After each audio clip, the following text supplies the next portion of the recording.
and a very big aloha. I was just talking to someone here in the studio about the fact that this show's been on for about 31, 32 years. But I'm so happy to have, we're graced with Amy Hanai Lee Gilliam. I know I still call you Amy Hanai Lee Gilliam, and you're really just going by Amy Hanai Lee. It's whatever anybody calls I know, me. you're so cool. And you look fabulous. Oh, thank you. You look so good, and I'm just thrilled. The whole hour we're going to be talking about exciting things. We got a huge show coming up this week, and that's why it's so important. Also with us is a man who just told me how big the Don Quixote book is. 1,000 pages.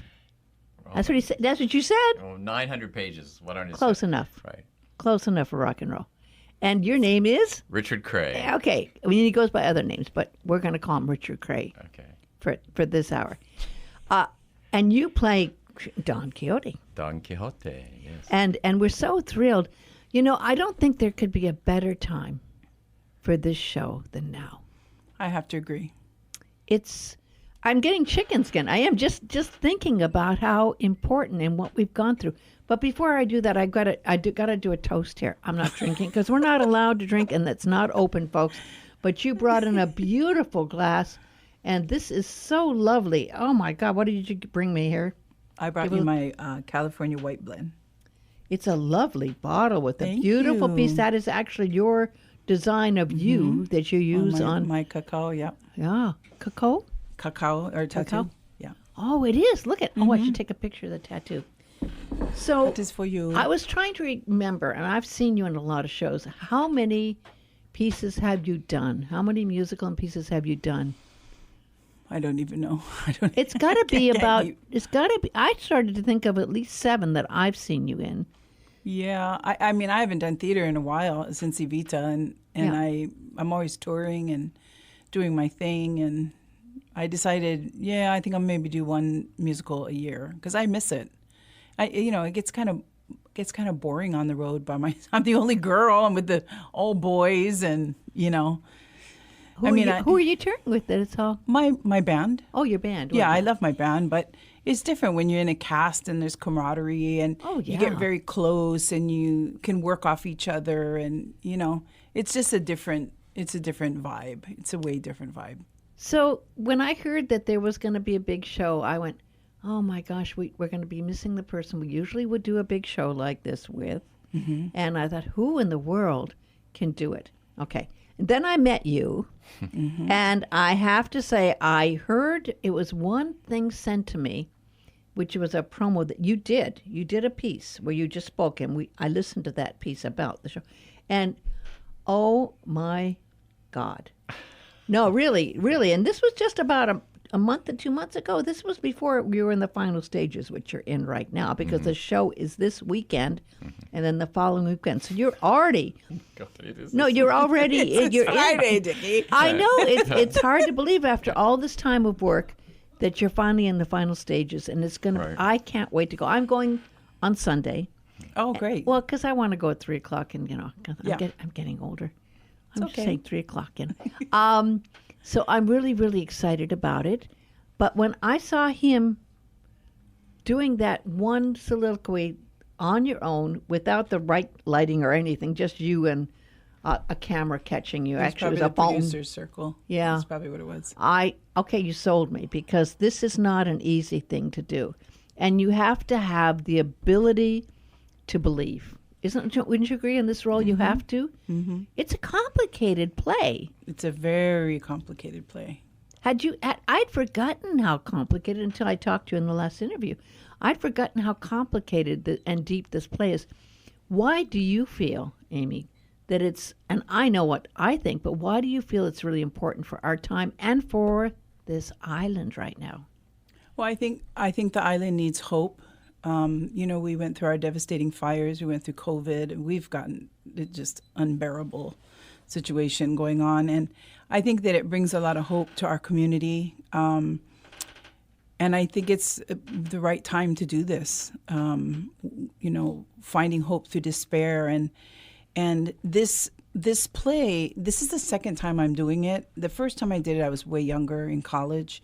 But this time around, Aldonza is extremely complex. There's a lot of mental health going on in this particular musical that I didn't really identify with before. I don't know if it's because I'm older and I'm a mother and I understand all this.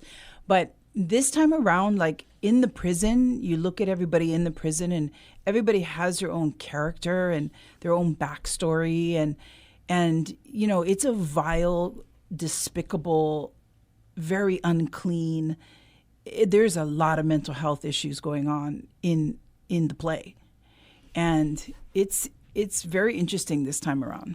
You know what? I had seen it before, and I had forgotten about that aspect of the play. Isn't that funny?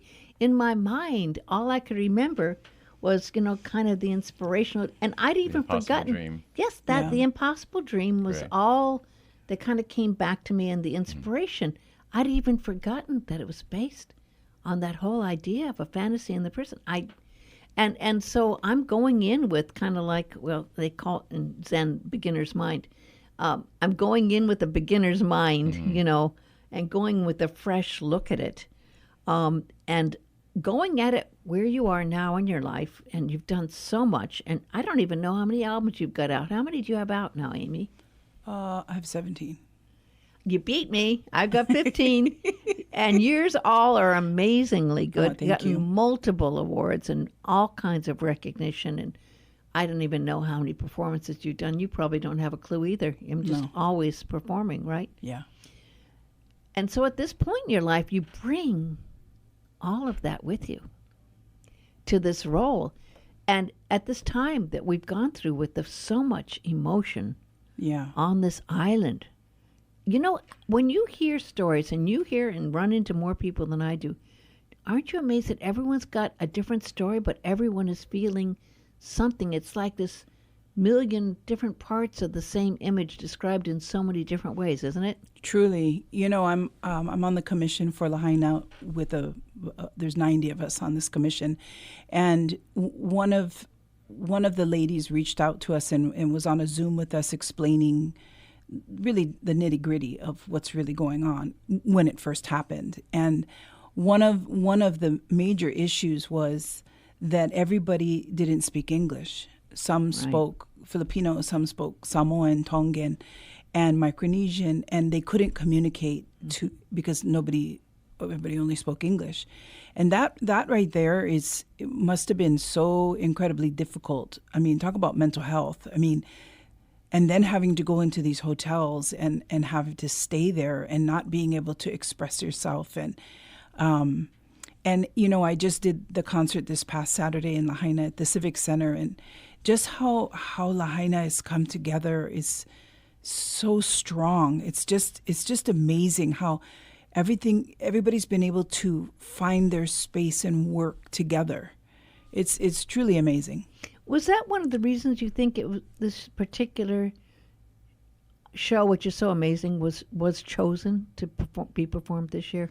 I definitely think so. I mean, I had talked to David and said, you know, I'd like to come in on an audition, and he was like, "What? You know, you're home? Like what? Yes.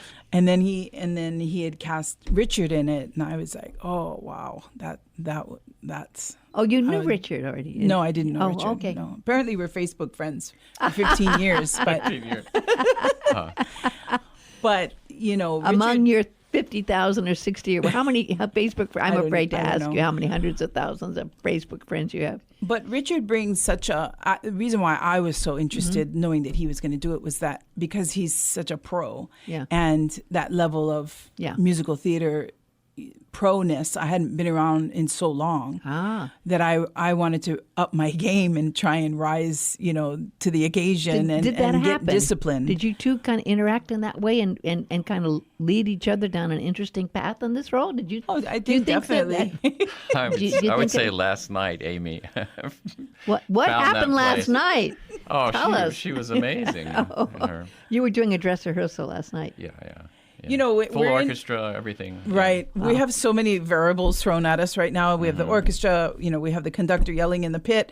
We have, who's phenomenal, the orchestra, he's phenomenal, John.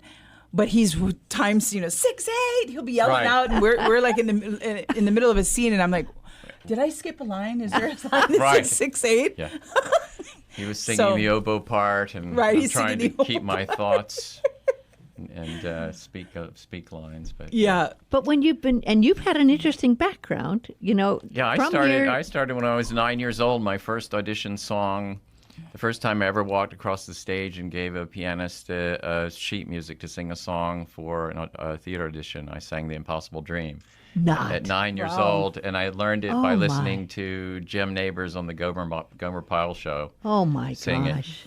And so Oh my gosh, is that strange? it was for professional theater, and they stopped the audition, and they went and found my parents, and they sat them down and said that your son is extraordinarily gifted, and that was the beginning of my Aw. path so for it's come years. full circle. Yeah, and I've had other connections to it. I actually was hired in 1988 or in 1989 to do a Mitchell Lee musical, and also Albert Marr was going to direct it. Albert Marr directed the original production of Man of La Mancha, and Mitchell Lee, of course, wrote Man of La Mancha. But they did a musical, Chu Chem. I was hired to do that, and then I did a show in New York, which was a musical version of Chaim Potok's The Chosen, and I played Danny Saunders, and George Hearn played Reb Saunders, Rob Morrow was Reuven, and then my mother was Mimi Turk, and Mimi Turk was the original Antonia. Your Wow. real mother? No, she played my mother. Oh. She played my mother in The Chosen, but she was the original Antonia in... and I've had a few signs since I've been on Maui that I'm in the right place because Yeah. I kind of, when they reached out to me at first, I thought, oh my God, there's no way I could do that.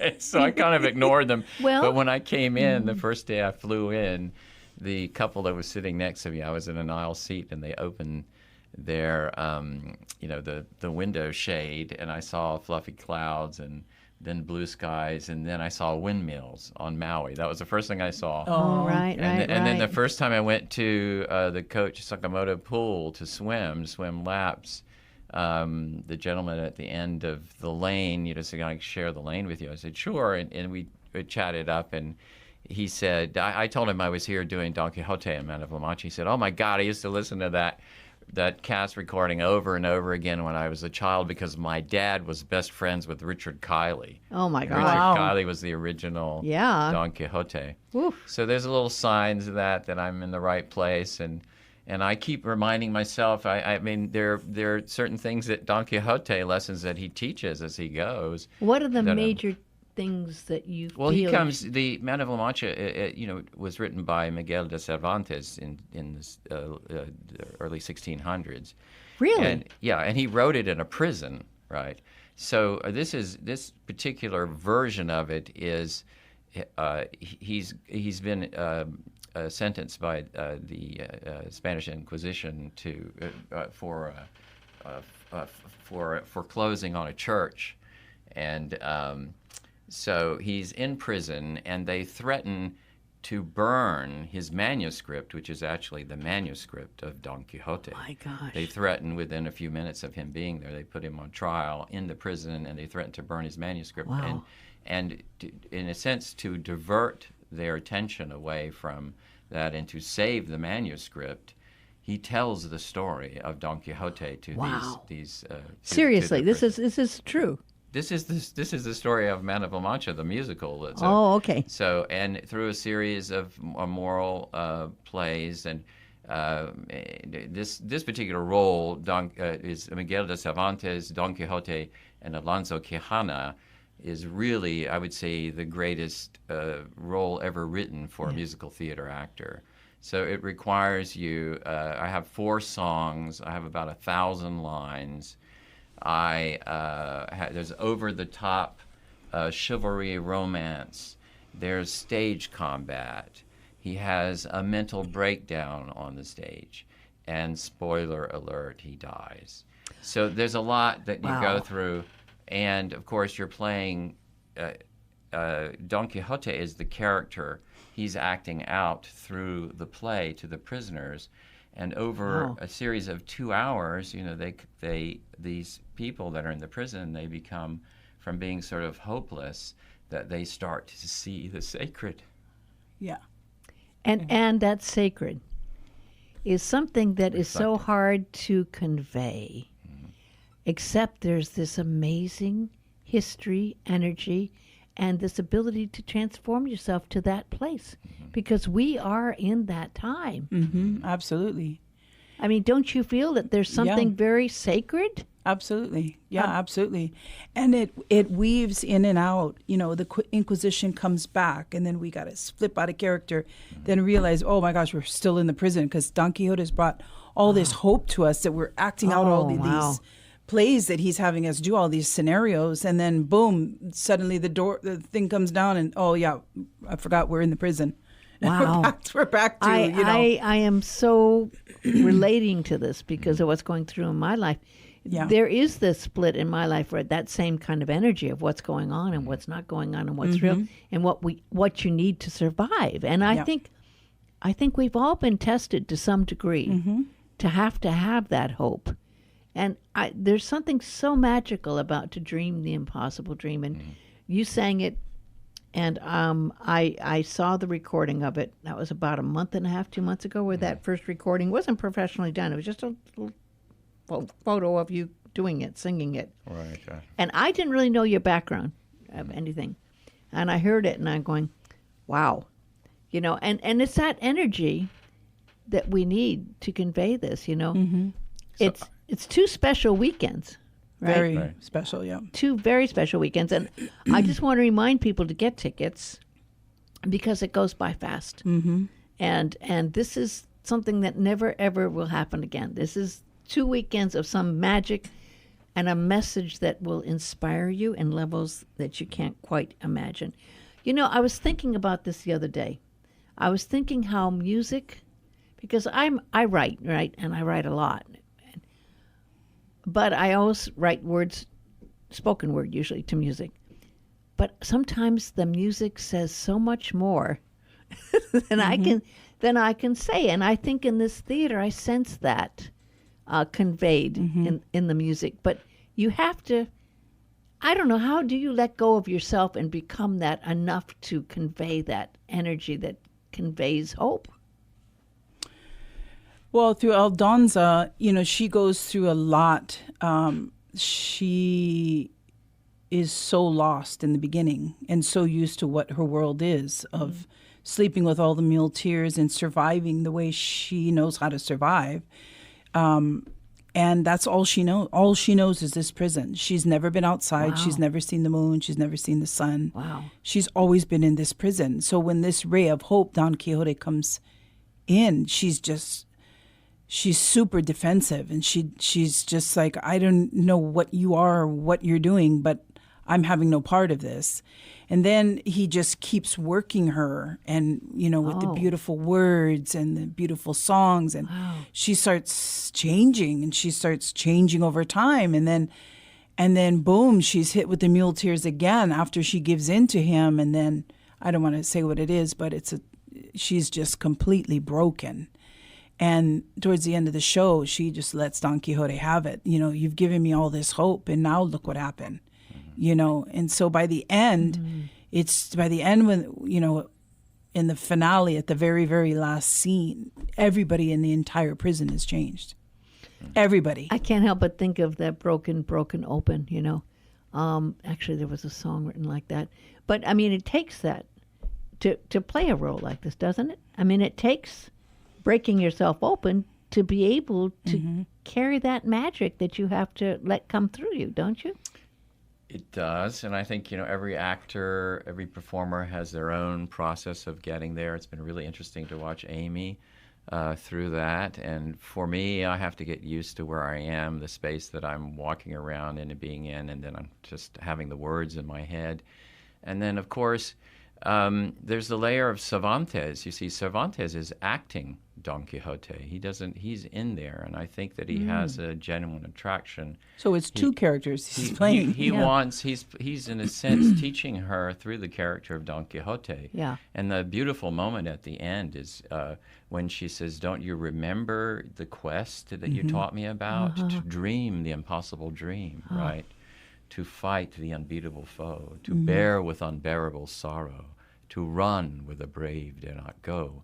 And he's egging her on because he says, but before that he says, tell me the words. Tell me the words. Oh. And she tells them the words, and it's very satisfying to him through the character of Don Quixote. At that point he's playing Alonso Quijano, which is, so it's Miguel de Cervantes who wrote the story, who's playing Miguel de Cervantes, who believes that he is Don Quixote.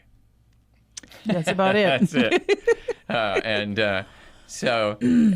What then part of him is you? What part of him is you? I think my life. Obviously, it's a dream of any musical theater actor to play this role. When they asked me to do it, I said, "Well, there's no way I can say no, right?" Ridiculous. Yeah, but it has a history with you. Obviously, it's come into your life. It's coming. Yeah, and I think like anything, even for Amy, for any of us that have had a rich life, we've had happiness, we've had grief, we've lost, and, we've had success, and we've had failures, and all of that, and that all adds up to having, I guess, the emotional intelligence to be able to portray this kind of character. And he teaches me every day. I would get frustrated at rehearsal, and I'm jealous that they're paying too much attention to the furniture, and or the animals, or the muleteers. And my famous saying to him is, "Dickie, fluff your aura, fluff your aura." I like that line. Can I use that line? Fluff your aura. Totally. Sure. Where did you get that from? That's brilliant. Fluff your aura. Just fluff your aura. But at one point, Don Quixote says, he says to the innkeeper, he says, and for that, wouldst thou have me stop trying?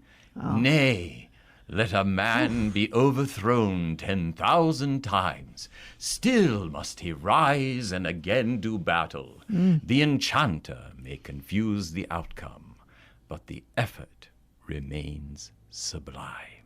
Absolutely. So I keep reminding myself Yes. of that. And it's interesting over time, David Johnson, the director, he really is a brilliant director. Because, He is. Because, 90% of directing is really casting. And it takes a while for the cast to reveal itself. And you can tell that, every single person in the cast, it's like peeling an onion away. They all have, depth that is not initially obvious. And it's been wonderful to get to know all the cast members. David's life could be a theater. They should do it on theater. Yeah, well, he said he felt like Don Quixote. I mean, they told him he probably wouldn't live. I mean, he really was close to death. I know. Yep. And he survived. And he's doing it every too. time you look at him in the finale, he's sobbing.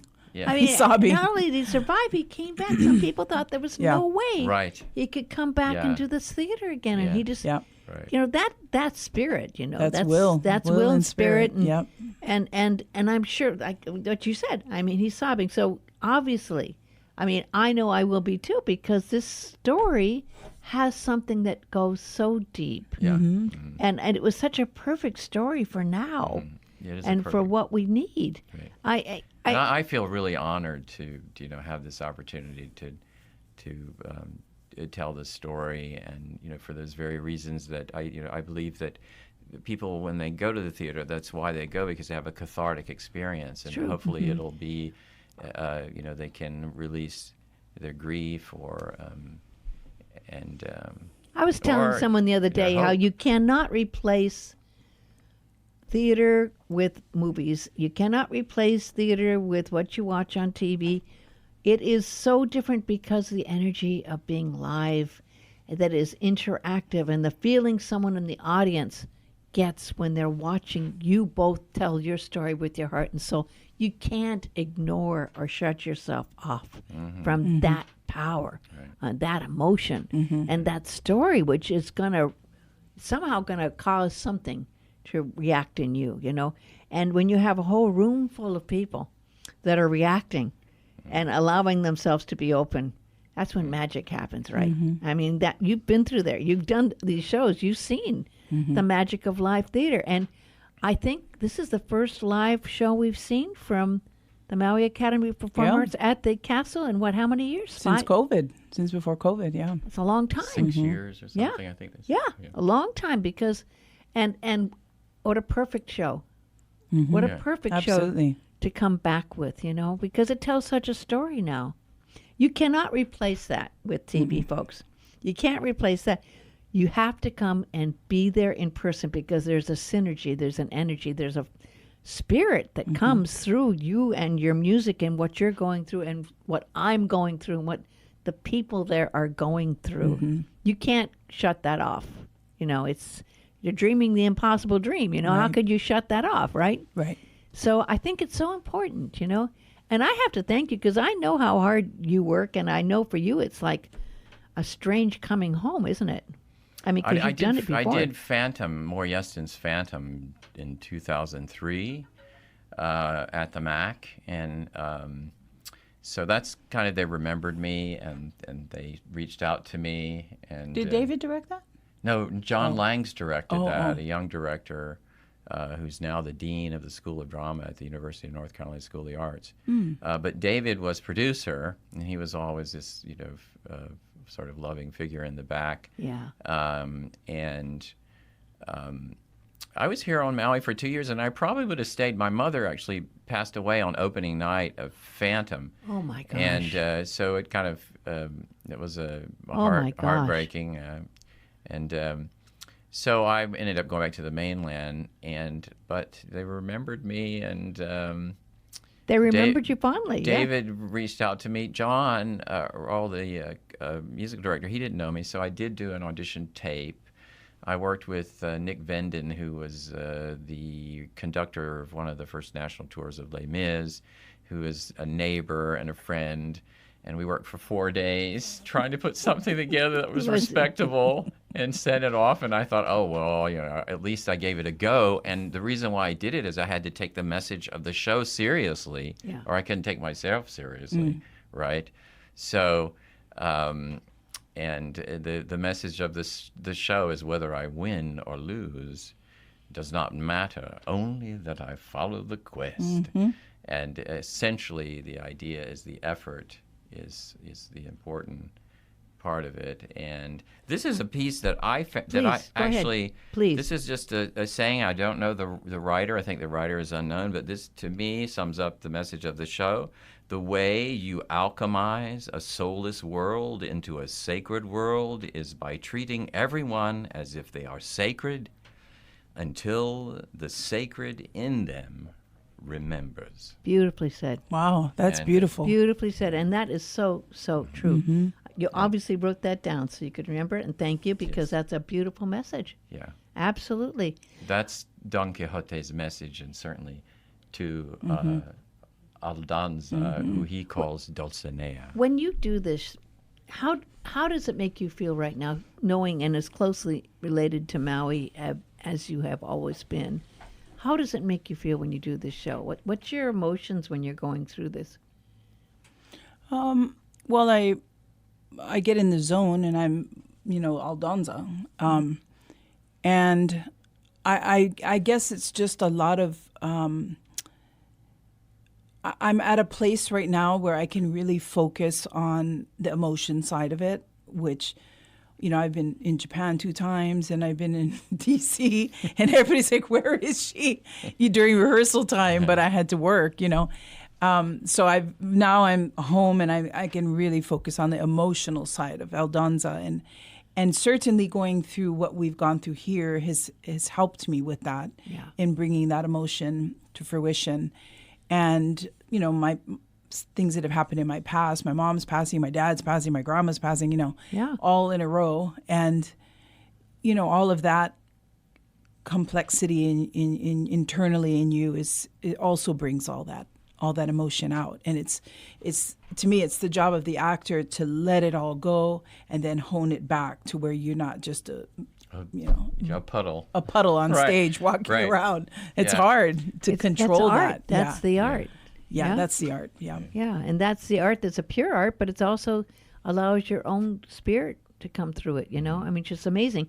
I don't usually like to I do put people on the spot. I mean, is there a part of to dream the impossible dream you want to say, or would that be getting too difficult at this particular time in your life, getting ready for the show? Well, I sort of said it before. I mean, Yeah, but it's different than saying that. You just said, I think, a phrase out of it. Well, he has a speech. Cervantes has a speech where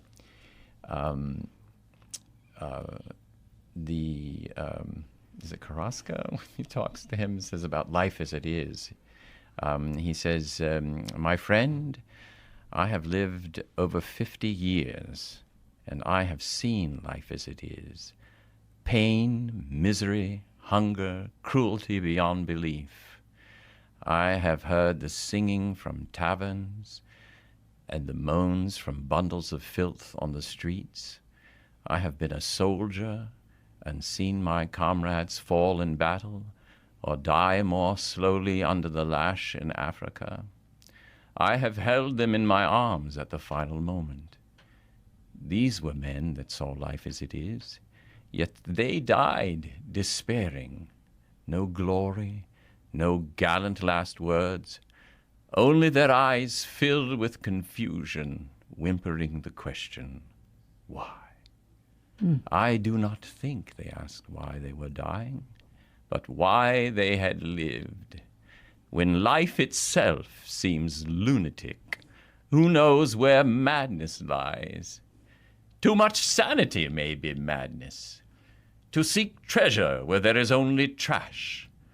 Perhaps to be practical is madness.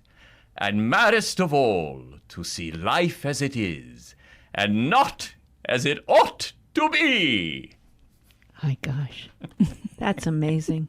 Absolutely amazing. Yeah, you become that beautifully done. Thank you. Beautifully done. Chicken skin again. I think this whole show's going to be chicken skin. I got chicken skin when the orchestra played Yeah. the overture last That night. was Really? pretty amazing. Yes. Yeah. It Yeah. became real. Oh, Yeah. they're fantastic. They're fantastic. You've got a Who do you- Broadway orchestra down there. Really? Who do you Yes. get as your? Who's the orchestra? And you want to mention? It's them? all Maui. It's all Maui musicians. And, They just- We have some very good musicians on Maui, as you know, Yep. Ms. Amy. Yep. you probably know Definitely. most of the musicians, right? I know a few of them. Yeah. Yeah. I mean, and you know, for them, what a wonderful gift, right? Because it's been hard to even do some of. We've had so much limitation because of what happened in Lahaina. A lot of places haven't been doing as much, right? So it's been really a gift if you can do something important like this, you know, for everyone involved. You have how many people do you figure are involved in doing this show? Well, there's 20 of us in the Wow. cast, Probably and there's 20, 20 more at least. orchestra.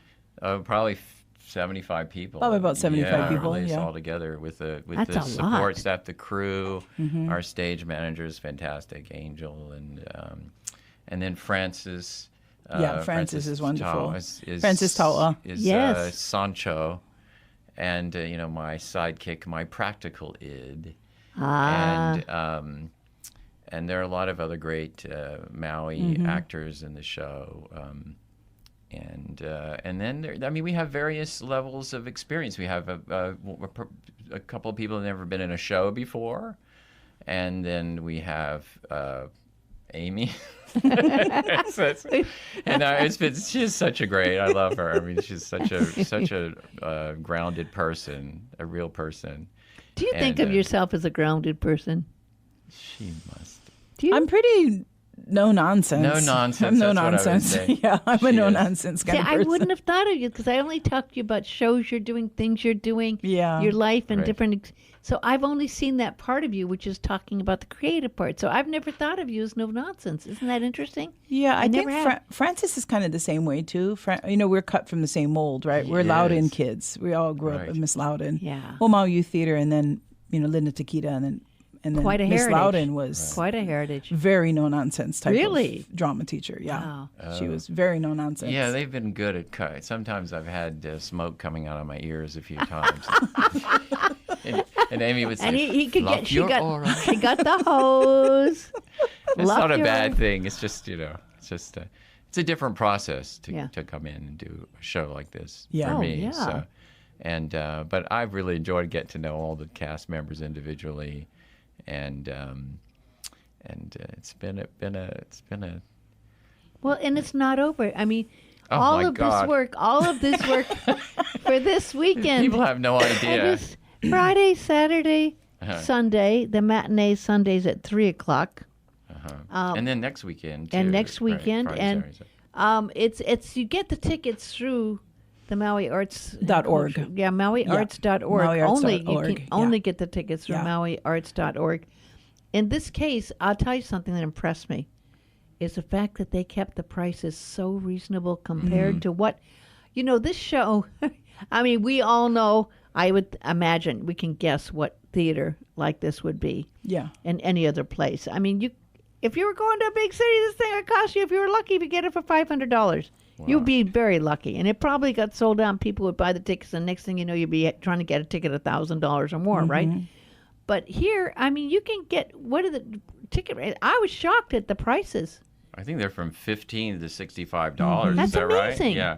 Yes. So I mean, that's Amazing. I just a seat on Broadway is $250. Yeah. Yeah. So I mean, that's but not it even is. an orchestra seat. It's what Maui is right now. Nobody can afford anything.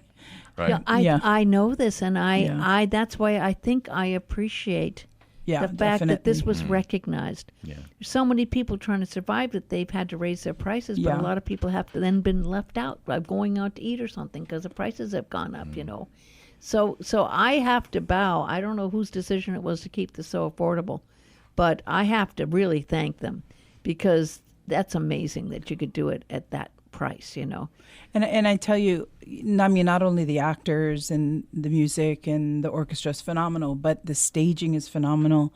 The lighting is like a Broadway musical. I mean, Really? it's incredible. It's an incredible. When he does Impossible Dream, the lighting on that is like wow. Were you It's- amazed the first time you did that there with the lighting? Did it feel different when you had the actual lighting? Well, I don't see the lighting. Yeah. Oh, that's because true. it's You're actually in the lighting. focused on me. I did see a photo of lighting above me that looked like a crown. I mean, like it Game was of Thrones. Like, yeah, and that is interesting too because part of the style of costuming is a little. It's not exactly traditional for this show. They were looking for kind of a cross between Game of Thrones and Burning Man. Yeah. or Really? something. Yeah. Really? And Yeah. I love my costume. I really like my costume. Yeah, I like mine too. You like your And costume? it's not traditional Spanish. It's sort of some of it is, but Who did the costumes? Kathleen Schultz. Yeah, She's Kathleen. You know wonderful. Kathleen. She's been here forever. Yeah. She's a problem solver. I love her. She's a sweetheart. This and is we really have- a gift to Maui, isn't it? This show's really a gift to Maui. Very much so. I yeah. think so. Yeah. I mean, feel like because it's- of at that price and the fact that so many people need hope, and a lot of people have gotten bitter and really disappointed and are kind of crushed by what we've had to all go through Yep. on so many levels. Right? There's so many levels to it. That there's there's a magic to music and there's a magic to theater, and sometimes only that magic can really help you get past what you're going through emotionally, to get you out of yourself enough, to really say, like you doing your role. That's what Don Quixote did, right? He was using that magic to survive. And Right. that was what he needed, and that's what you felt in your role that changed you was that energy of believing. Definitely. I mean, there's so much belief involved here, and if you can't believe, you're really in trouble. If you can't believe, and so many people get in despair. Right. I mean, I would encourage people to make the investment to actually show up Definitely. at the theater because Yeah. Oh, yeah. there is an investment, other than, I mean, it's not really that much No. financially, but you have to, convince yourself that it is something that has value, that you will get something from it. And I guarantee you will get something. And that is the magic of theater when people Yes. show up because the audience makes an investment. They sit there, they're still, they're quiet, they turn off their phones, and they do something that and they can't get up and go. As a matter of fact, this show is done without intermission. Good. Is it 2 hours and 10 minutes? So it's once you get on, I often say it's like getting on what is it, a gerbil wheel thing? When I go out, I have no net. And it's go and go and go and go and go. Oh, no net. And it's pretty exhausting. Last night, my call started at 5 o'clock. I was doing something all the way up till 5 minutes before places. I ate a banana. I warmed up and I put my costume on in 5 minutes. So did you both feeling some healing coming in this piece? It sounds like there's so much magic in this particular show at this time, and obviously you've really gotten in depth on the whole thing and studied it. And do you feel the magic in it? Oh, definitely. I think with these next couple days, the cast has done its job to bring that power to the stage. Now it's going to be the audience's opportunity to feel that healing, and that's the beauty of theater. What a gift! Yeah, what a gift, the healing.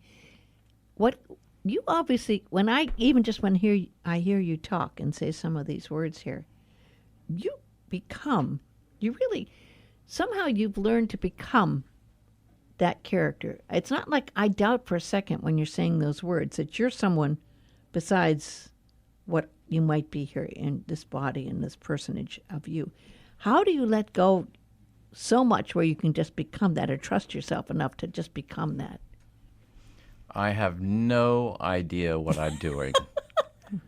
I've had experience since I was a child of being, I don't know how many shows and various levels, and putting myself in. I mean, it's unbelievable. I can't believe my first Broadway show was The Mystery of Edmund Drood, and I was put in the show by Rob Marshall, who, the Academy Award-winning director Rob Marshall. At the time, he was just a guy to me, that was going to teach me the show.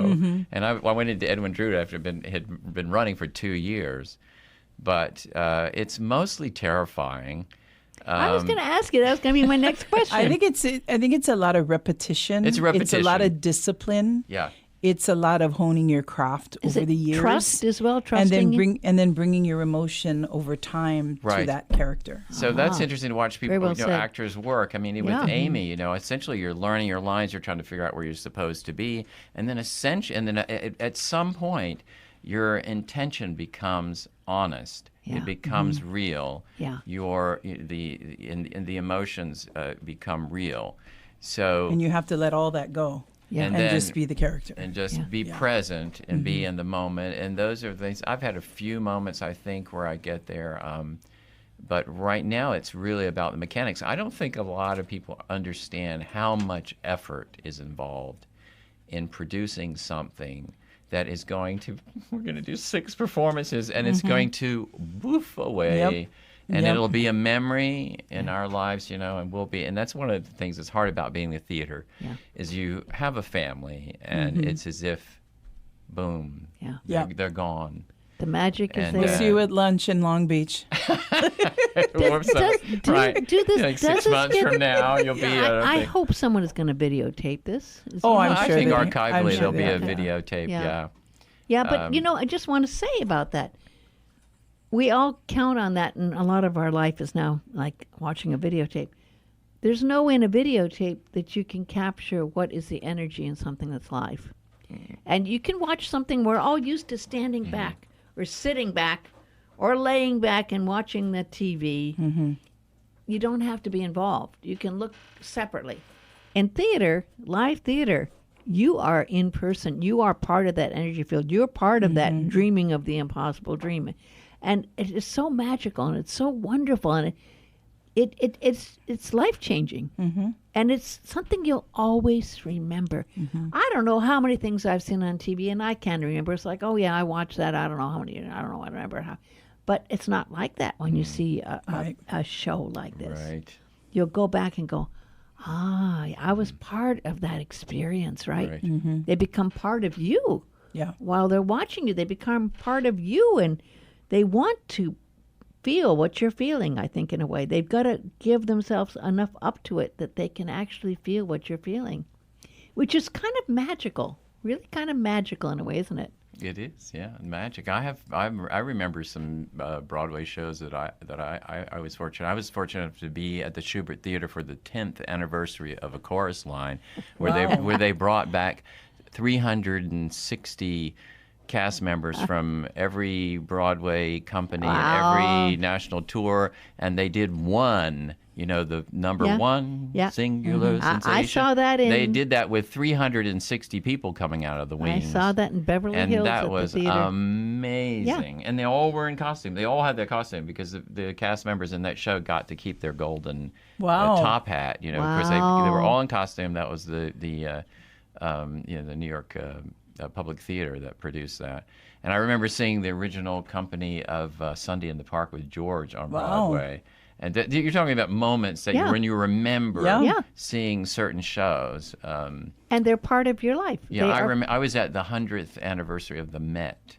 Wow. And I remember I waited. I mean, I was a struggling actor, so I waited overnight for a $20 oh my God nosebleed in the very, very top thing. You need binoculars to see anything up there. But it was worth it. But I had no shame when I was in New York if there was a seat, and right before the lights went down, I ran down to the mezzanine and sat in like a $600 seat. Right. And they were, oh, you just got here, here. And I was like, oh, hope nobody comes. That's hilarious. So I watched that, and then actually at the end, I saw some of the greatest singers that ever walked the planet sing that night. Yeah. And then the very end, they had some other alumni from the Met, and my teacher, Walter Castle, was sitting on the stage that I had studied with. You know, that depth of memory kind of expands your whole way of being. It's pretty amazing, actually. And when I think of you, Amy, there's so much in your life and your family, of course, your wonderful family, but this is part of what you do beautifully, but you have so many aspects to your music and what you've written and what you performed and you being out on the road and doing all that, So this is kind of a separate thing because you've dedicated your life to good music and performing, and you happen to have an amazing voice. Thank you. You have and and I don't know how many times you've been recognized for that for good reason. Your voice is absolutely amazing, and it's not easy maintaining a good voice. You have to give a lot to it, right? But the fact that you recognize the importance of this theater and to coming back to this as well. Would you have done if it wasn't this movie, with this particular show? Would you have come if it was this, or was it just because it was this particular show that you decided to come back to it? I loved playing Aldonza before. I would probably do Evita again if I loved playing that role. That was great. I did Jacques Brel, Alive and Well and Living in Paris. I've done all kinds of very different roles. But I think at this point, I have a Bachelor of Fine Arts degree in musical theater. So my core is musical theater. Oh. I just really don't make any money at it, so I don't do it. But she's good at it. Believe so me, I have to tour and make money. Yes. I have a front row seat. Putting my daughter through private school. How old is your daughter now? She's 18. Oh my She's gosh. actually doing makeup for the show. I remember taking her picture when She's I did one of my. Remember that album I did? I took a picture of her, and she was 8 years old? No, 8 or 9 when she did that. She was part of a song. I did. But speaking of A Chorus Line, when I was in high school, we had Miss Loudon, which was a phenomenal drama teacher. Yes. She's a phenomenal drama teacher. Yes. And so much discipline. And we had my community theater that's EL theater now, but we were high school kids, and this was our first performance to do with adults. And we don't ever get to play with adults. We're high school trained kids. So we got to be in A Chorus Line with adults. So that was a whole new awakening of like, what do you mean we're on stage with adults now? Yeah. So I played Maggie, and I had to do it at the ballet, and my voice was changing. It was my senior year, and so my dad bet me $20 to hit that high note in at the ballet every performance. I'll give you $20 if you hit that note in at the ballet. So and you did it. I did it. So Yay. So I made money off that show. More than you got from there. Yeah, exactly. It's really pretty magical. I think we're almost out of time, right? Just 4 minutes. 4 minutes. I know. He said, well, how are we going to talk for an hour? Right. I We said, both you said don't it. understand. I said, you don't understand how you just get talking. I said, I said, and with Amy, there's no problem. There'll be plenty to Yeah. say. I said, it's going to fly by. Right. I know you did make a point of doing a little recording, which it sounded pretty magical.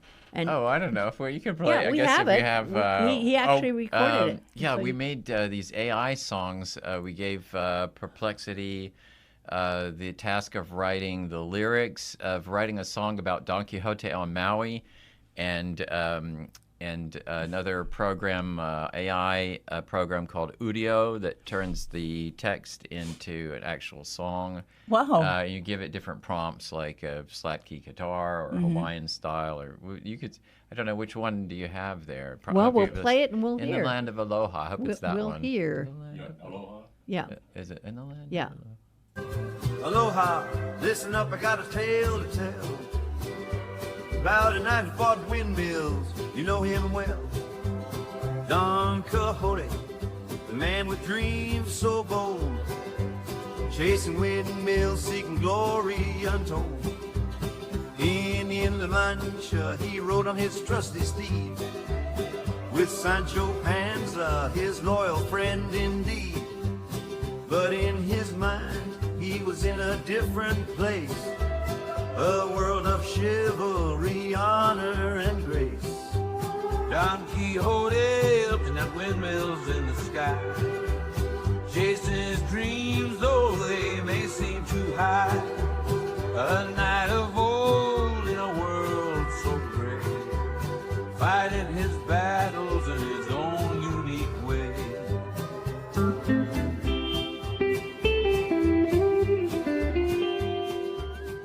Yeah, That's see, funny. That's funny.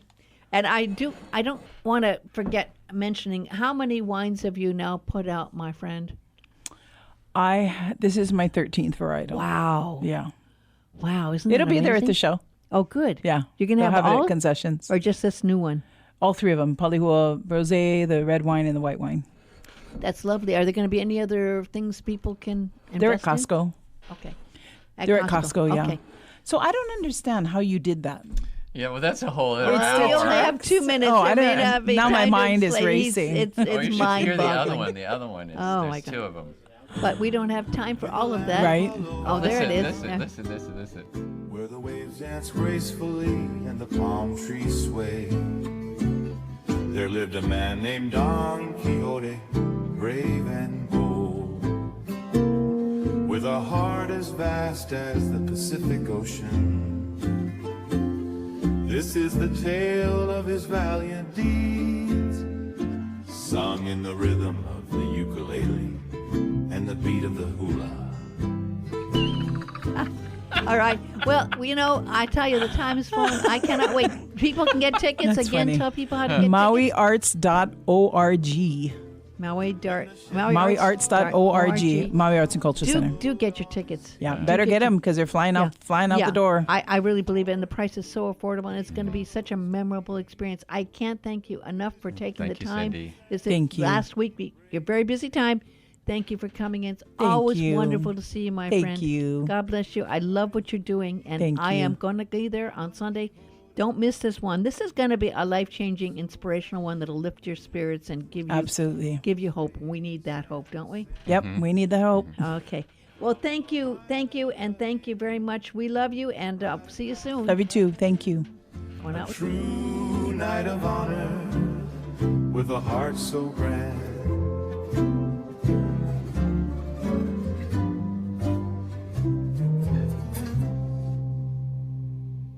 So let the ukulele strum and the hula dancer sway.